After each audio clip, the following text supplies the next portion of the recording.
غصے کی قباحت اور ان کے نقصانات۔ غصہ وہ چیز ہے جس سے آدمی قتل کر بیٹھتا ہے، اور یہی وہ چیز ہے جس سے پورے خاندان تباہ و برباد ہو جاتے ہیں، یہاں تک کہ شوہر اپنے بیوی کو طلاق دے بیٹھتا ہے اور گھر ویران کر لیتا ہے۔ اور غصہ طبعاً بھی مضر ہے۔ مجھے یاد ہے بزرگان دین نے فرمایا ہے اپنے کتاب میں کہ مجھے یاد ہے کہ ایک دفعہ مجھے غصہ آیا تھا تو رات بھر نیند نہیں آئی۔ نیند نہ آنے سے جو صحت پر برا اثر پڑتا ہے وہ پڑا، تو یہ غصہ کی خرابی تھی۔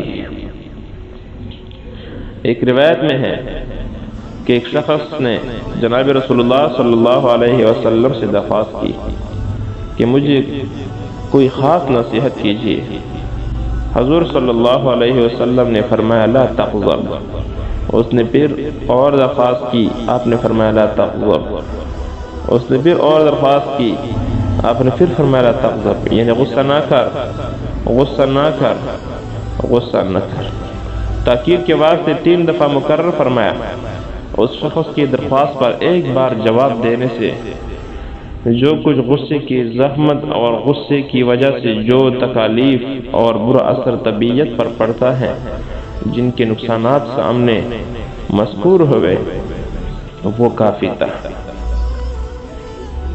وہی کچھ کم نہیں تھا، کیونکہ کرینہ مقام بتا رہا ہے یہاں پر آپ صلی اللہ علیہ وسلم سے جو پوچھا گیا ہے کہ کوئی خاص نصیحت اور کام کے باتوں کا لب لباب ہے، چل جائے کہ تاکید پر تاکید فرمائی۔ معلوم ہو کہ غصہ بہت ہی قابل اہتمام چیز ہے، اور اس کی برائی کوئی معمولی برائی نہیں۔ جب کوئی مرض بڑا اور خطرناک ہو تو اس کے لیے علاج بھی بڑے ہونے چاہیے، اور ان کو ایسا درگزر کرنا یا ان کی پرواہ نہ کرنا، اس کے علاج کے بارے میں نہ سوچنا نقصان دہ عمل ہے۔ اسی وجہ سے علماء نے اس کے اتنے علاج بتلائے ہیں، تو بلا شبہ علماء نے اس کی تاکید پر عمل کیا جو اس حدیث میں تکرار لفظ سے نکلتی ہیں۔ یہ علماء کے لکھے ہوئے علاج اصول الدین سے مستنبط ہیں۔ غصہ تکبر سے پیدا ہوتا ہے، زیادہ تر غصے کا سبب کبر ہے، اس کا علاج اپنے حقیقت میں غور کرنا ہے۔ جیسے امام غزالی نے ایک حکایت لکھی ہے کہ ایک شخص فاخرہ لباس میں اکڑتا ہوا چلا جا رہا تھا۔ ایک بزرگ نے نصیحت کے طور پر کہا کہ میاں ذرا تواضع کے ساتھ چلو، تو وہ کہتا ہے کہ تم مجھے نہیں جانتے میں کون ہوں؟ یہ بولے ہاں جانتا ہوں۔ آپ کون ہیں؟ تمہاری حقیقت یہ ہے کہ تمہاری ابتدائی حالت تو یہ تھی کہ نطفہ ناپاک تھے جس سے بنے ہو، اور آخری حالت یہ ہوگی کہ ایک سڑے ہوئے مردار ہو جاؤ گے، اور درمیانی حالت یہ کہ 2 سیر سے کم پخانہ تمہارے پیٹ میں نہیں۔